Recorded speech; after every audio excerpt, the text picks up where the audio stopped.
Olá, queridos, graça, paz e prosperidade. Sejam bem-vindos mais uma vez à nossa quinta de batalha espiritual pelo canal José Maurício. Se você não é inscrito, se inscreva. Veio lá do TV Palavra Viva? Se inscreva aqui no José Maurício. É do José Maurício, mas não conhece ainda a TV Palavra Viva? Vai lá, se inscreva. A gente tem a resenha ao meio-dia, nós temos adoração e adoradores. Tá vindo aí a TV PV Kids, né? Um programa só para crianças e outros que estamos trazendo para ajudar você, para trazer entretenimento e muito mais.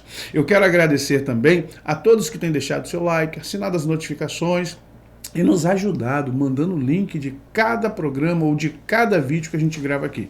O que eu peço a você agora é que, além de ser nosso inscrito, nosso parceiro, você também deixe lá onde você faz o comentário algum tema que você queira. Poxa, pastor, nunca ouvi falar desse tema. Você poderia tentar abordar esse tema? O que o senhor acha disso? Se o tema já foi abordado em algum lugar nosso, a gente vai dizer, olha, esse tema já foi abordado em tal programa, em tal dia, em tal canal. Se não foi, a gente vai sentar aqui com a produção, a gente vai ver qual a melhor forma de abordar, estudar e trazer o tema para você, tá bom? Faz isso sim. Olha, hoje nós temos um tema muito importante, um assunto interessante, mas aguarda a vinheta, a gente já volta.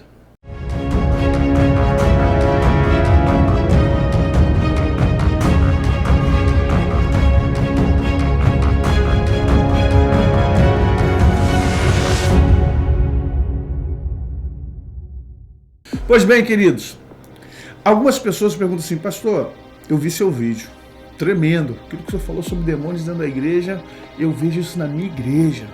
Olha, eu tenho assuntos, pastor, que se eu for contar para o senhor o que aconteceu, o que eu já vi, gente na minha casa.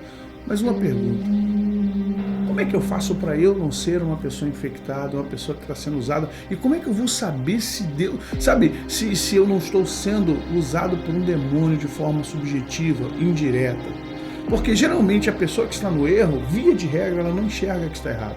Ela não enxerga que ela está sendo usada. E quando alguém vai falar com ela que ela está sendo usada, meu Deus, o céu cai.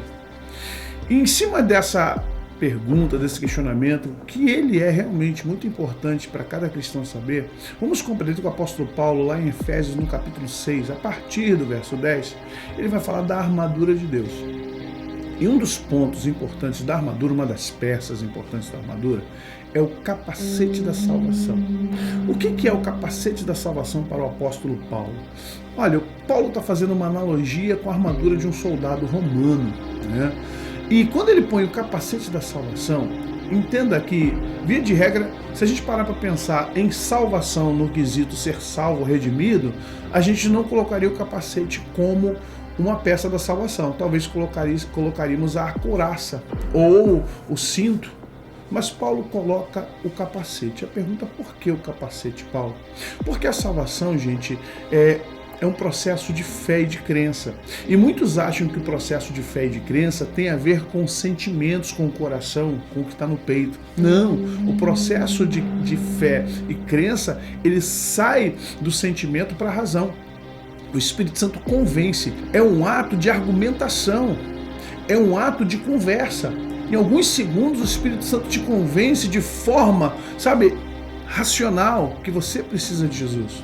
A gente chora, a gente vai lá na frente, levanta a mão, mas acontece que o processo cerebral, o processo químico, o processo mecânico, o processo plástico do cérebro, em alguns segundos, ele resolve que tem que tomar uma decisão. Isso não é só sentimento, isso é espiritual participando da razão. A salvação não é uma sensação, a salvação é uma certeza. Ora, a fé é o firme fundamento das coisas que se esperam e a convicção. Ninguém é convicto de sentimento, ninguém é convicto de paixão, a gente é convicto de razão. Então essa convicção de fatos que não se veem, no caso de receber Jesus como Salvador, quem acha que a salvação é algo que o ser humano, você se converteu porque ficou emocionado com a mensagem do pastor, você se converteu porque você está passando problemas difíceis, tudo bem, pode cooperar isso sim, mas a salvação é um ato de razão. E quando você diz assim, eu tenho certeza da minha salvação, não é só porque o Espírito Santo está em você te confirmando a salvação, mas é porque, além de tudo, você crê no que o Espírito Santo de Deus fala. Porque se muitas vezes o Espírito Santo fala conosco e a gente não crê, você vai lembrar de Hebreus quando diz, olha, não faça como os vossos pais lá em Meribá. Se acaso ouvires a voz do Espírito Santo de Deus, não endureça o vosso coração. O que é endurecer o coração? Não são os sentimentos, é endurecer o entendimento. Quando Paulo diz que o mundo, as pessoas não conseguem entender o evangelho de Cristo porque o príncipe deste mundo cegou o entendimento. Paulo não diz que cegou os sentimentos, Paulo diz que cegou o entendimento para que eles não compreendessem o evangelho de Cristo. Então vamos compreender, o capacete da salvação, na verdade, é uma blindagem espiritual, para que as pessoas não sejam influenciadas. Paulo também vai dizer, embora andando na carne, não militamos segundo a carne, porque as armas da nossa milícia não são carnais, não são humanas, são espirituais, poderosas em Deus para destruir as fortalezas, anulando nós os sofismas. Como eu posso entender que estou de forma sincera com Deus? Como eu posso entender que alguém, um líder, um pastor, um ministro de louvor, uma intercessora, um profeta, está ali realmente com interesse de coração, que está realmente dentro de um propósito extremamente sério com Deus, que ele não está me enganando e nem está se auto-enganando? Primeiro, a palavra de Deus, através de Jesus Cristo, diz que pelos frutos a gente conhece as pessoas. Paulo vai falar lá em Gálatas que o fruto do Espírito é amor, alegria, paz, bondade, paciência. Vai embora. Então vamos compreender que você precisa olhar para o fruto da pessoa antes de olhar para qualquer ação. Se o fruto dessa pessoa estiver dentro do contexto da paz, da alegria, do amor, do crescimento, da humildade, da adoração, da glorificação do nome de Cristo, pode parecer uma pessoa esquisita, mas olha, verdadeiramente essa pessoa deve estar dando fruto do Espírito. Agora, se tudo que uma pessoa faz dentro da igreja, você vê que é arrogante, não glorifica a Deus, traz porfia, traz ciúme, traz inveja, porque tem ministérios que você olha assim, gente, essa pessoa parece poderosa, ela profetiza, ela marcha dentro da igreja, ela põe a mão na cabeça e parece que a pessoa cai endemoniada e cai no poder, mas é interessante. Tudo que esse obreiro, essa obreira, esse pastor, essa pastora, esse profeta, essa profeta faz, cria confusão. Não sei se na tua igreja, infelizmente, tem isso, ou se você já viu isso em alguns lugares. Obreiros que, infelizmente, os seus ministérios criam muita confusão. Racha a igreja porque algumas pessoas gostam e outras dizem, não vejo Deus nisso não. E fica aquele debate, sabe? Aquela polarização que a gente já sabe aqui no Brasil como é que funciona. Quando você tem o capacete da salvação, você não só tem a certeza da salvação, você tem a certeza do que você tem que ser em Cristo Jesus. Você tem a certeza do que fazer. O Espírito Santo tem liberdade tanto para você que quando você pensa que está fazendo certo, o Espírito Santo diz para você, está errado. E você dá aquela puxada no freio de mão, mas por que está errado, Espírito Santo? Mas eu estou fazendo coisa boa, estou distribuindo alimento, eu estou dando comida, eu estou fazendo isso, eu estou evangelizando, mas o Espírito Santo vai dizer para você, está errado, a forma, não o objetivo. Quando nós somos guiados pelo Espírito Santo nos ajuda a entender o processo. Quando a gente é carnal, quando a gente é egocêntrico, quando a gente está dentro daquilo que Tiago diz, sabedoria que vem do alto, ela é o quê? Ela é pura. Ela é o quê? Ela é agradável, ela é ensinável, mas a sabedoria que vem da terra é o quê? Ela é diabólica. Essa inteligência humana diabólica, quando você está debaixo dessa inteligência diabólica, o que acontece com você? Você custa a aceitar a realidade. Você custa a entender que o que você está fazendo tem um objetivo bom, é nobre, mas o meio, a forma como você está fazendo está errado. As ferramentas que você está usando estão erradas, essas ferramentas. Aí você diz assim, não, mas os fins justificam os meios? Não. Os fins não justificam os meios, principalmente com Cristo, principalmente com o Espírito Santo. E dentro da igreja você tem que tomar muito cuidado para que Satanás não te leve a entender que o importante é o objetivo. Ele fez isso com Eva. O importante é você entender que você será como Deus. E Eva esqueceu do mandamento. Eva esqueceu da orientação. Eva esqueceu do aviso. Por quê? Satanás fez ela entender que o objetivo era o mais importante, quando na verdade o objetivo é importante quando o caminho é certo. Do ponto A para o ponto B, o caminho tem que ser certo. Quando Deus chama Josué, ele diz assim, Josué, não aparte da tua boca este livro da lei. Agora, tão somente esforça-te, tem de bom ânimo, porque eu vou fazer você herdar a terra que eu jurei aos vossos pais. Mas ele diz assim, mas não te desvies. Porque assim, eu quero que você conquiste Canaã, eu quero que você derrote todos os povos que estão aí, mas cuidado com o caminho, não te desvie nem para a direita e nem para a esquerda. E assim você será bem sucedido. Quando você vê dentro da igreja pessoas que não se importam com o processo, mas só com o resultado, desconfie. Porque, infelizmente, elas podem estar sendo influenciadas. Não estou dizendo que elas estão endemoniadas, não estou dizendo que elas estão possessas, não estou dizendo que elas estão trabalhando diretamente ou gostando, tendo consciência de trabalhando com o diabo, mas podem estar sendo influenciadas. Onde? Nos seus egos, na sua carnalidade, nas obras da carne. Eu recomendo você ler Gálatas 5, Eu recomendo você ler Efésios capítulo 6 a partir do verso 10, recomendo você ler Romanos capítulo 7, e você vai ver justamente a questão da guerra, da batalha contra demônios, mas também contra a nossa natureza humana. Então o capacete da salvação, ele é muito importante, porque ele nos traz muitas coisas, além da sensação e da certeza da salvação. Ele nos traz aspectos ao qual nós temos a certeza, não só de que somos salvos, mas que estamos dentro da vontade de Deus, que é boa, perfeita e agradável. O capacete da salvação também não é tudo, mas é um grande princípio. Entender que eu estou salvo, entender por que eu sou salvo, compreender que o processo é tão importante quanto o objetivo, ou seja, não adianta falar assim, quero ganhar o mundo. Como eu vou ganhar o mundo? Nem todas as formas de ferramentas, nem todas as formas e ferramentas que eu utilizar vão agradar a Deus. Eu preciso entender isso, eu tenho que estar dentro da vontade de Deus. E outra coisa que é interessante, as sutilezas. O que são sutilezas? Na batalha espiritual, quando você está trabalhando com estratégia, a gente tenta orientar os guerreiros, os batalhadores, os libertadores, os intercessores, os profetas. O nosso papel, no sentido apostólico, é orientar cada parte da igreja, ok? Paulo fala em Efésios capítulo 4, a partir do verso 11, né, que Cristo desceu até as partes mais inferiores da terra e tomou cativo o cativeiro e concedeu dons aos homens. Quando fala concedeu dons aos homens, é interessante que ele fala assim, a uns pelo Espírito, apóstolos, profetas, evangelistas, pastores e mestres. Ele fala assim, com a finalidade de aperfeiçoar a igreja, até que cheguemos à estatura de varonilidade perfeita em Cristo Jesus. Então, nosso papel hoje é orientar. E é claro, o papel de quem é orientado, saber e entender quais são as diretrizes do seu trabalho, quais são as diretrizes do seu ministério. Um dos grandes problemas que nós temos na igreja, e Satanás utiliza isso dentro do sistema, é que a maioria de nós não sabe quais são as diretrizes que temos do nosso ministério. Aliás, propósito, ministério e chamado são três coisas diferentes que a gente precisa entender e estudar. Propósito é aquilo que você sai de Deus, já direcionado. Quem estuda comigo sabe, a escola de propósito, a gente fala sobre isso. Chamado é um ciclo na sua vida, é um ciclo que você tem, né? Pode durar 1 ano, pode durar 2, pode durar 3, pode durar 4, pode durar 5, são ciclos. Chamados, eles mudam. Uma época você vai louvar, vai adorar, vai usar violão, Deus vai te usar de forma tremenda. Numa outra época você vai ser um ensinador, vai ser um mestre. Numa outra época você vai libertar as pessoas dos demônios, vai fazer expulsão de demônios. Numa outra época você vai cuidar de pessoas, vai ser discipulador, vai ter um ministério pastoral. Por que acontecem essas coisas? Porque são chamados. Uns são mais curtos, outros são mais longos.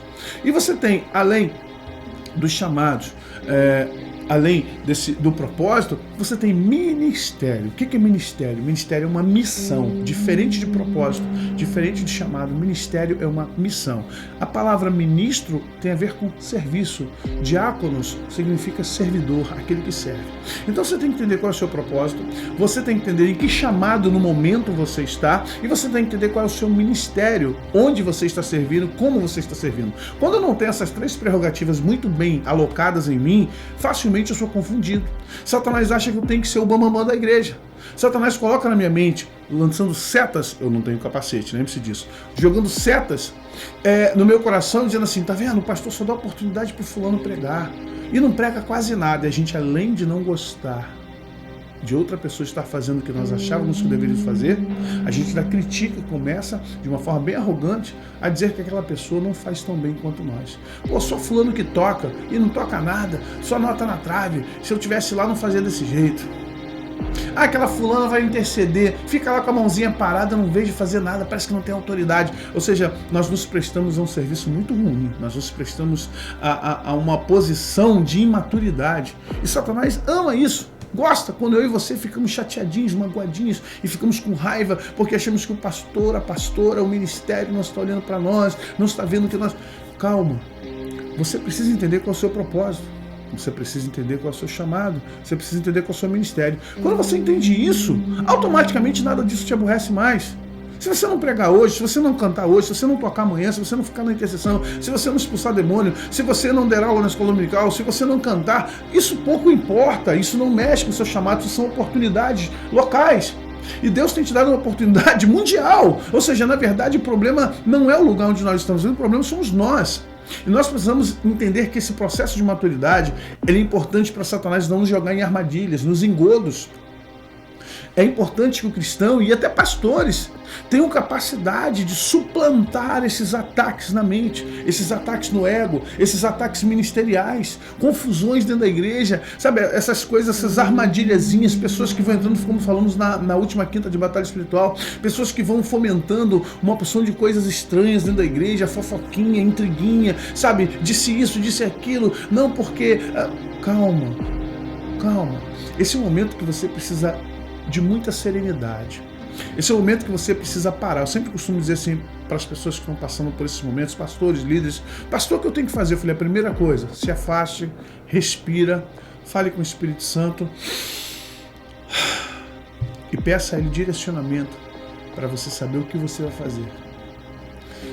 Cure-se de todo dardo inflamado. Quando você tem a capacidade de entender que você foi atingido por um dardo inflamado, quando você tem a capacidade de compreender numa autoanálise assim, cara, eu estou inflamado. Por que eu estou inflamado?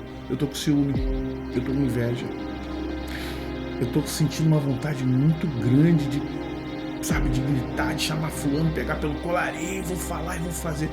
Você está inflamado. Você acabou de receber uma seta. A melhor forma, falo por mim, quando eu recebo uma seta. Recebe, não adianta você falar que não. Não existe isso. Todos os grandes homens e mulheres de Deus receberam setas. Receber seta não significa que você foi derrotado, não significa que você perdeu, não significa que você vai pecar. Preste atenção. Significa que você tem que parar. Tirar esse dardo inflamado, desinflamar isso, tirar o veneno disso dentro de você. Vocês estão entendendo? Tirar o veneno dentro de você, desinflamar. Sentar e falar, Deus, cura-me, Espírito Santo, cura-me, respirar, se sentir melhor, pedir a presença do Espírito Santo, voltar à igreja, voltar ao ministério, voltar com paz, com calma. E aquilo que Satanás jurava para ele que ia pegar em você, aqueles demônios que estão lá tentando te perturbar, eles vão se surpreender. E aí, em contraposição ao que Paulo chama de obras da carne, Paulo fala do fruto do Espírito: amor, alegria, paz, bondade, paciência. São antídotos. É o antídoto. O fruto do Espírito é o antídoto. Os gomos são os antídotos contra tudo isso. Então, entenda que é uma estratégia, uma das mais profundas estratégias de batalha espiritual. É o uso justamente do ego, a falta de compreensão da salvação, a falta da certeza do teu chamado, do teu propósito, do teu ministério. Isso tudo é muito importante. Então, queridos, chegamos ao final de mais um vídeo da nossa quinta de batalha espiritual. Espero que Deus tenha te abençoado, espero que você reflita bem no que a gente acabou de falar, os textos, as exposições bíblicas, até porque tudo que nós trazemos aqui é baseado na palavra de Deus. Nada do que nós falamos aqui é só experiência pessoal, é só porque eu gosto do tema, eu acho que não, ninguém acha nada aqui. Aqui nós temos a certeza, porque a palavra de Deus nos ensina, o Espírito Santo nos orienta e a vida, com tudo que a gente vive, também nos ensina o certo, o errado, e o Espírito Santo vem nos confrontando dentro daquilo que devemos verdadeiramente viver.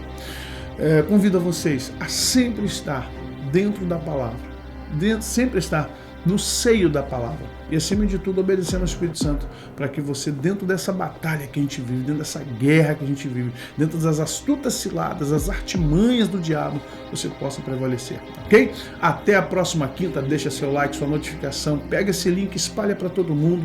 Deus te abençoe, graça, paz e prosperidade, no nome de Jesus.